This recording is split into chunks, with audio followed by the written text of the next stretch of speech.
नमस्कार दोस्तों, मेरा नाम है रितेश और मेरे चैनल पे आपका स्वागत है।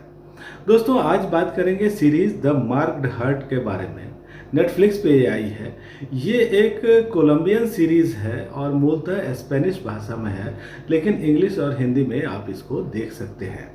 दोस्तों, रिव्यू की शुरुआत करने से पहले एक रिक्वेस्ट आपसे कि यदि आपने अब तक मेरे चैनल को सब्सक्राइब नहीं किया है तो ज़रूर ही सब्सक्राइब कर लीजिएगा, क्योंकि वेब सीरीज़ और मूवी के रिव्यू के साथ साथ आपको यहाँ मिलती है ओटीटी की दुनिया की हर हलचल की जानकारी। तो दोस्तों, शुरुआत करते हैं स्टोरी लाइन से। हम देखते हैं सिमोन और वेलेरिया को। ये एक हैप्पी कपल है, इनकी एक हैप्पी फैमिली है, 2 बच्चे हैं इनके।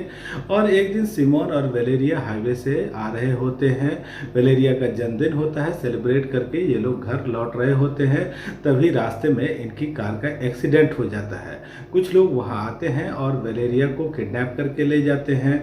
वो एक गुप्त क्लिनिक में, सुनसान जगह पर बनी हुई क्लिनिक में लेकर के उसको जाते हैं और उसका हार्ट निकाल लेते हैं। फिर हम देखते हैं कैमिला को, जो कि एक फोटोग्राफर है और एक मशहूर व्यक्ति, एक इन्फ्लुएंस वाले बड़े व्यक्ति की वो पत्नी है, लेकिन वो एक हार्ट डिजीज से पीड़ित है।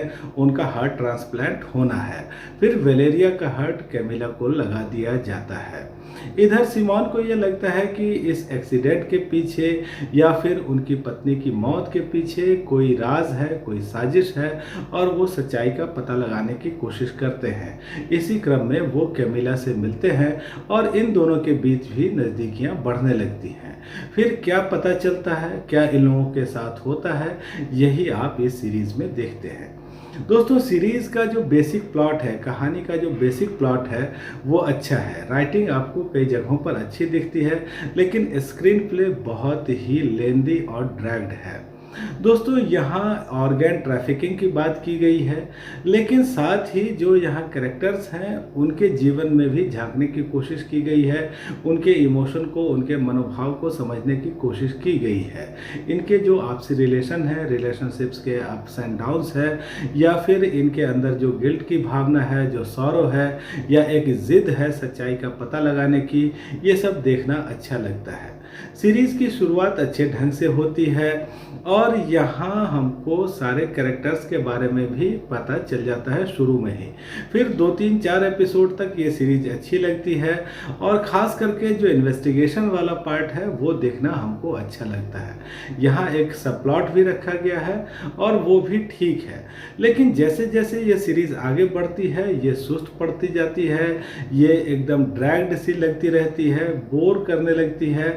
ऐसा लगता है कि आपसी रिश्तों की उलझन में ये सीरीज भी कहीं उलझ सी गई है, और उसके बाद आपको ऐसा लगता है जैसे आप कोई टीवी सीरियल देख रहे हो।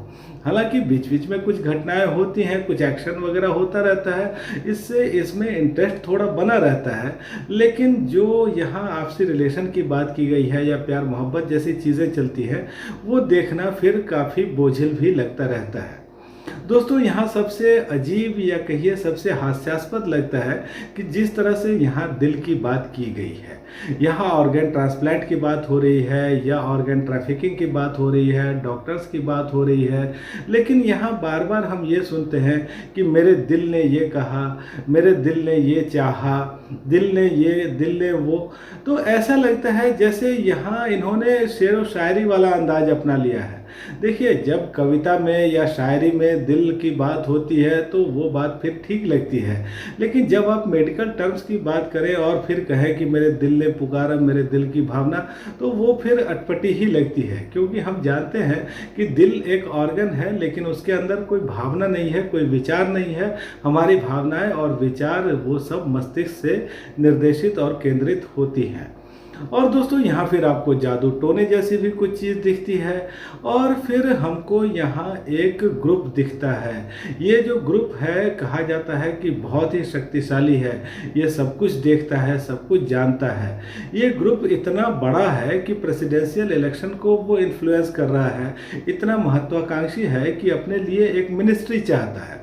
तो मुझे लग रहा था एज ए व्यूअर कि इस ग्रुप के बारे में कुछ बड़ा ही खुलासा होने वाला है। इस ग्रुप का जो मॉडस ऑपरेंडी है कुछ खास ही होने वाला है, लेकिन जब इस ग्रुप का खुलासा होता है तो बिल्कुल ही साधारण तरीके से होता है, और जो खुलासा हो भी रहा है वो भी बहुत ही साधारण यहाँ आपको दिखता है। दोस्तों इसके अलावा एक चीज़ और बहुत ही अटपटी है। यहाँ एक व्यक्ति को हम देखते हैं जो कि अपनी प्रेमिका के लिए कातिल बन जाता है, और उसको यहाँ बार बार प्रेम की महानता, प्रेम की पराकाष्ठा के जैसे बताया जाता है। ये बिल्कुल ही सही नहीं है। देखिए, वो आदमी अगर बहुत ज़्यादा प्रेम कर रहा होता तो वो अपनी जान दे सकता था। दूसरे की जान लेने का हक उसे किसने दिया? एक मर्डर को किसी तरह से भी जस्टिफाई नहीं किया जा सकता है। तो दोस्तों ये सीरीज़ आपको बीच बीच में देखने में अच्छी लगती है, बहुत जगहों पर ये आपको ड्रैग लगती रहती है।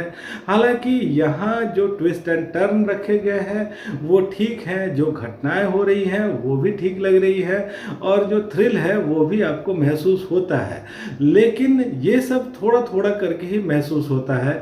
ज़्यादातर टाइम ये सीरीज़ उलझी हुई सी ही लगती है, जैसे लगता है कि बहुत कुछ कहने की कोशिश में कुछ भी ढंग से नहीं कह पा रहे हैं। और दोस्तों यहाँ जो लेंथ है सीरीज़ की, ये इसकी सबसे बड़ी प्रॉब्लम है। यहाँ 14 एपिसोड हैं, 40 से 50 मिनट तक के आसपास, और अगर इसकी लेंथ को थोड़ा कम किया गया होता, सीरीज़ में थोड़ी कसावट लाई गई होती, तो ये देखने में हमको और भी अच्छा लगता। अभिनय के हिसाब से देखें तो यहाँ जो भी एक्टर्स हैं उन्होंने अपना काम अच्छे ढंग से किया है। तकनीकी तौर पे भी ये सीरीज़ आपको ठीक ही दिखती है। दोस्तों यहाँ सेक्स, न्यूडिटी, गाली गलौज भी बहुत है, तो परिवार और बच्चों के साथ देखने लायक ये सीरीज़ नहीं है। लेकिन अगर आखिरी तौर पे देखें तो ये सीरीज़ एवरेज से थोड़ा ही ऊपर बैठती है, और जो मेरी रेटिंग है वो है 5 में से 2.75 की। तो दोस्तों आज इतनी ही बात।